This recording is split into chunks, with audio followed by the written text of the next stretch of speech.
नमस्कार मित्रों, आज हम सुनेंगे श्री शिव महापुराण की महिमा का छठा और सातवां अध्याय। शिव पुराण के श्रवण की विधि तथा श्रोताओं के पालन करने योग्य नियमों का वर्णन। शौनक जी कहते हैं, महाप्राज्ञ व्यास शिष्य सूत जी, आपको नमस्कार है। आप धन्य हैं, शिव भक्तों में श्रेष्ठ है। आपके महान गुण वर्णन करने योग्य है। अब आप कल्याणमय शिव पुराण के श्रवण की विधि बतलाइए, जिससे सभी श्रोताओं को संपूर्ण उत्तम फल की प्राप्ति हो सके। सूत जी ने कहा, मुनि शौनक, अब मैं तुम्हें संपूर्ण फल की प्राप्ति के लिए शिव पुराण के श्रवण की विधि बता रहा हूँ। पहले किसी ज्योतिषियों को बुलाकर दान मान से संतुष्ट करके अपने सहयोगी लोगों के साथ बैठकर बिना किसी विघ्न बाधा के कथा की समाप्ति होने के उद्देश्य से शुद्ध मुहूर्त का अनुसंधान कराएं और प्रयत्न पूर्वक देश देश में स्थान स्थान पर यह संदेश भेजे कि हमारे यहाँ शिव पुराण की कथा होने वाली है। अपने कल्याण की इच्छा रखने वाले लोगों को उसे सुनने के लिए अवश्य पधारना चाहिए। कुछ लोग भगवान श्री हरि की कथा से बहुत दूर पड़ गए हैं। कितने ही स्त्री शूद्र आदि भगवान शंकर की कथा कीर्तन से वंचित रहते हैं। उन सबको भी सूचना हो जाए, ऐसा प्रबंध करना चाहिए। देश देश में जो भगवान शिव के भक्त हो तथा शिव कथा के कीर्तन और श्रवण के लिए उत्सुक हो, उन सबको आदर पूर्वक बुलवाना चाहिए और आए हुए लोगों का सब प्रकार से आदर सत्कार करना चाहिए। शिव मंदिर में, तीर्थ में, वन प्रांत में अथवा घर में शिव पुराण की कथा सुनने के लिए उत्तम स्थान का निर्माण करना चाहिए। केले के खंभों से सुशोभित एक ऊंचा कथा मंडप तैयार कराए। उसे सब और फल पुष्प आदि से तथा सुंदर चंदोवे से अलंकृत करे और चारों ओर ध्वजा पताका लगाकर तरह तरह के सामानों से सजाकर सुंदर शोभा संपन्न बना दे। भगवान शिव के प्रति सब प्रकार से उत्तम भक्ति करनी चाहिए।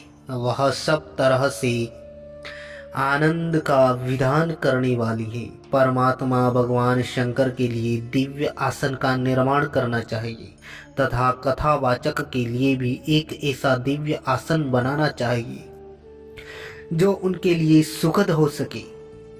हे मुने, नियम पूर्वक कथा सुनने वाले श्रोताओं के लिए भी यथा योग्य सुंदर स्थानों की व्यवस्था करनी चाहिए। अन्य लोगों के लिए साधारण स्थान ही रखने चाहिए, जिसके मुख से निकली हुई वाणी देहधारियों के लिए कामधेनु की समान अभिष्ट फल देने वाली होती है। उस पुराणवेत्ता विद्वान वक्ता के प्रति तुच्छ बुद्धि कभी नहीं करनी चाहिए। संसार में जन्म तथा गुणों के कारण बहुत से गुरु होते हैं, परंतु उन सब में पुराणों का ज्ञाता विद्वान ही परम गुरु माना गया है। पुराणवेत्ता पवित्र, दक्ष, शांत, ईर्ष्या पर विजय पाने वाला, साधु और दयालु होना चाहिए। ऐसा प्रवचन कुशल विद्वान इस पुण्यमयी कथा को कहे। सूर्योदय से आरंभ करके 3:30 पहर तक उत्तम बुद्धि वाले विद्वान पुरुष को शिव पुराण की कथा सम्यक रीति से बाँचनी चाहिए। मध्याह्न काल में 2 घड़ी तक कथा बंद रखनी चाहिए, जिससे कथा कीर्तन से अवकाश पाकर लोग मल मूत्र का त्याग कर सके। कथा प्रारंभ के दिन से 1 दिन पहले व्रत ग्रहण करने के लिए वक्ता को शोर करा लेना चाहिए। जिन दिनों कथा हो रही हो उन दिनों प्रयत्न पूर्वक प्रातः काल का सारा नित्य कर्म संक्षेप से ही कर लेना चाहिए। वक्ता के पास उसकी सहायता के लिए एक दूसरा वैसा ही विद्वान स्थापित करना चाहिए। वह भी सब प्रकार के संशयों को निवृत्त करने में समर्थ हो और लोगों को समझाने में कुशल हो। कथा में आने वाले विघ्नों की निवृत्ति के लिए गणेश जी का पूजन करें। कथा के स्वामी भगवान शिव की तथा विशेषतः शिव पुराण की पुस्तक की भक्ति भाव से पूजा करें। तत्पश्चात उत्तम बुद्धि वाला श्रोता तन मन से शुद्ध एवं प्रसन्न चित्त हो आदर पूर्वक शिव पुराण की कथा सुने। जो वक्ता और श्रोता अनेक प्रकार के कर्मों में भटक रहे हो, काम आदि छह विकारों से युक्त हो, स्त्री में आसक्ति रखते हो और पाखंड पूर्ण बातें करते हो, वे पुण्य के भागी नहीं होते।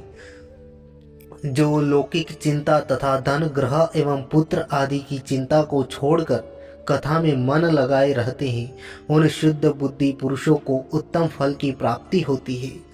जो श्रोता श्रद्धा और भक्ति से युक्त होते हैं, दूसरे कर्मों में मन नहीं लगाते और मौन पवित्र एवं उद्वेष शून्य होते हैं, वे ही पुण्य के भागी होते हैं। सूत जी बोले, शौनक, अब शिव पुराण सुनने का व्रत लेने वाले पुरुषों के लिए जो नियम है उन्हें भक्ति पूर्वक सुनो। नियम पूर्वक इस श्रेष्ठ कथा को सुनने से बिना किसी विघ्न बाधा के उत्तम फल की प्राप्ति होती है। जो लोग दीक्षा से रहित हैं, उनका कथा श्रवण में अधिकार नहीं है। अतः हे मुनि, कथा सुनने की इच्छा वाले सब लोगों को पहले वक्ता से दीक्षा ग्रहण करनी चाहिए। जो लोग नियम से कथा सुने, उनको ब्रह्मचर्य से रहना, भूमि पर सोना, पत्तल में खाना और प्रतिदिन कथा समाप्त होने पर ही अन्न ग्रहण करना चाहिए। जिसमें शक्ति हो वह पुराण की समाप्ति तक उपवास करके शुद्धता पूर्वक भक्ति भाव से उत्तम शिव पुराण को सुने। इस कथा का व्रत लेने वाले पुरुषों को प्रतिदिन एक ही बार हविष्यान्य भोजन करना चाहिए। जिस प्रकार से कथा श्रवण का नियम सुख पूर्वक सध सके वैसे ही करना चाहिए। गरिष्ठ अन्न, दाल, जला अन्न, सेम, मसूर, भाव दूषित तथा बासी अन्न को खाकर कथाव्रती पुरुष कभी कथा को न सुने। जिसने कथा का व्रत ले रखा हो वह पुरुष प्याज, लहसुन, हींग, गाजर, मादक वस्तु तथा आमिष कही जाने वाली वस्तुओं को त्याग दे। कथा का व्रत लेने वाला पुरुष काम, क्रोध आदि छह विकारों को, ब्राह्मणों की निंदा को तथा पतिव्रता और साधु संतों की निंदा को भी त्याग दे। कथाव्रती पुरुष प्रतिदिन सत्य, शौच, दया, मौन, सरलता, विनय तथा हार्दिक उदारता, इन सद्गुणों को सदा अपनाए रखे। श्रोता निष्काम हो या सकाम, वह नियम पूर्वक कथा सुने। सकाम पुरुष अपनी अभिष्ट कामनाओं को प्राप्त करता है और निष्काम पुरुष मोक्ष पा लेता है। दरिद्र, क्षय का रोगी, पापी, भाग्यहीन तथा संतानहीन पुरुष भी इस उत्तम कथा को सुने। काक, बंध्या आदि जो 7 प्रकार की दुष्ट स्त्रियां हैं वे तथा जिसका गर्भ गिर जाता है वह, इन सभी को शिव पुराण की उत्तम कथा सुननी चाहिए। हे मुने, स्त्री हो या पुरुष, सबको यत्न पूर्वक विधि विधान से शिव पुराण की यह उत्तम कथा सुननी चाहिए। हे महर्षि, इस तरह शिव पुराण की कथा के पाठ एवं श्रवण संबंधी यज्ञोत्सव की समाप्ति होने पर श्रोताओं को भक्ति एवं यत्न पूर्वक भगवान शिव की पूजा की भांति पुराण पुस्तक की भी पूजा करनी चाहिए। तदंतर विधि पूर्वक वक्ता का भी पूजन करना चाहिए। पुस्तक को आच्छादित करने के लिए नवीन एवं सुंदर बस्ता बनावे और उसे बांधने के लिए दृढ़ एवं दिव्य डोरी लगावे, फिर उसका विधिवत पूजन करे। हे मुनि श्रेष्ठ, इस प्रकार महान उत्सव के साथ पुस्तक और वक्ता की विधिवत पूजा करके वक्ता की सहायता के लिए स्थापित हुए पांडित्य का भी उसी के अनुसार धन आदि के द्वारा उससे कुछ ही कम सत्कार करें। वहां आए हुए ब्राह्मणों को अन्न, धन आदि का दान करे। साथ ही गीत, वाद्य और नृत्य आदि के द्वारा महान उत्सव रचाएं। हे मुनि, यदि श्रोता विरक्त हो तो उसके लिए कथा समाप्ति के दिन विशेष रूप से उस गीता का पाठ करना चाहिए जिसे श्री रामचंद्र जी के प्रति भगवान शिव ने कहा था। यदि श्रोता गृहस्थ हो तो उस बुद्धिमान को उस श्रवण कर्म की शांति के लिए शुद्ध हविष्य के द्वारा होम करना चाहिए। हे मुनि, रुद्र संहिता के प्रत्येक श्लोक द्वारा होम करना उचित है अथवा गायत्री मंत्र से होम करना चाहिए, क्योंकि वास्तव में यह पुराण गायत्रीमय ही है अथवा शिव पंचाक्षर मूल मंत्र से हवन करना उचित है। होम करने की शक्ति न हो तो विद्वान पुरुष यथाशक्ति हवनीय हविष्य का ब्राह्मणों को दान करे। न्यायातिरिक्तता रूप दोष की शांति के लिए भक्ति पूर्वक शिव सहस्त्र नाम का पाठ अथवा श्रवण करे। इससे सब कुछ सफल होता है, इसमें संशय नहीं है, क्योंकि तीनों लोकों में उससे बढ़कर कोई वस्तु नहीं है। कथा श्रवण संबंधी व्रत की पूर्णता की सिद्धि के लिए 11 ब्राह्मणों को मधु मिश्रित खीर भोजन कराए और उन्हें दक्षिणा दी। हे मुने, यदि शक्ति हो तो 3 तोले सोने का एक सुंदर सिंहासन बनाए और उस पर उत्तम अक्षरों में लिखे अथवा लिखाई हुई शिव पुराण की पोथी विधि पूर्वक स्थापित करें। तत्पश्चात पुरुष उसकी आह्वान आदि विविध उपचारों से पूजा करके दक्षिणा चढ़ाए। फिर जितेंद्रिय आचार्य का वस्त्र आभूषण एवं गंध आदि से पूजन करके दक्षिणा सहित वह पुस्तक उन्हें समर्पित कर दी। उत्तम बुद्धि वाला श्रोता इस प्रकार भगवान शिव के संतोष के लिए पुस्तक का दान करे। शौनक इस पुराण के उस दान के प्रभाव से भगवान शिव का अनुग्रह पाकर पुरुष भव बंधन से मुक्त हो जाता है। इस तरह विधि विधान का पालन करने पर श्री संपन्न शिव पुराण संपूर्ण फल को देने वाला तथा भोग और मोक्ष का दाता होता है। हे मुनि, शिव पुराण का वह सारा महात्म्य जो संपूर्ण अभिष्ट को देने वाला है मैंने तुम्हें कह सुनाया। अब और क्या सुनना चाहते हो? श्रीमान शिव पुराण समस्त पुराणों के भाल का तिलक माना गया है। यह भगवान शिव को अत्यंत प्रिय, रमणीय तथा भव रोग का निवारण करने वाला है।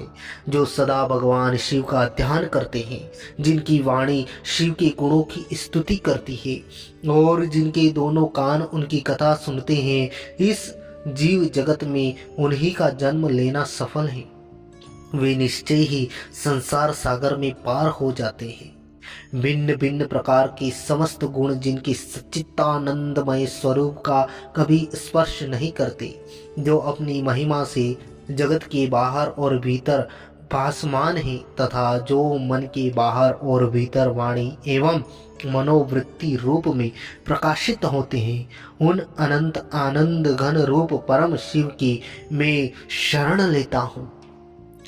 तो मित्रों, श्री शिव पुराण की महिमा का 6वां और 7वां अंतिम अध्याय यहीं पर समाप्त होता है। आगे हम सुनेंगे श्री महाशिव पुराण का विद्येश्वर संहिता का पहला खंड और पहला अध्याय। थैंक यू सो मच दोस्तों वीडियो देखने के लिए। अगर आपको यह वीडियो पसंद आया हो तो वीडियो को लाइक कर लीजिए, शेयर कर दीजिए और चैनल को सब्सक्राइब करना ना भूलें, ताकि आगे आने वाले शिव महापुराण के सभी अध्याय आपको सबसे पहले प्राप्त हो जाए।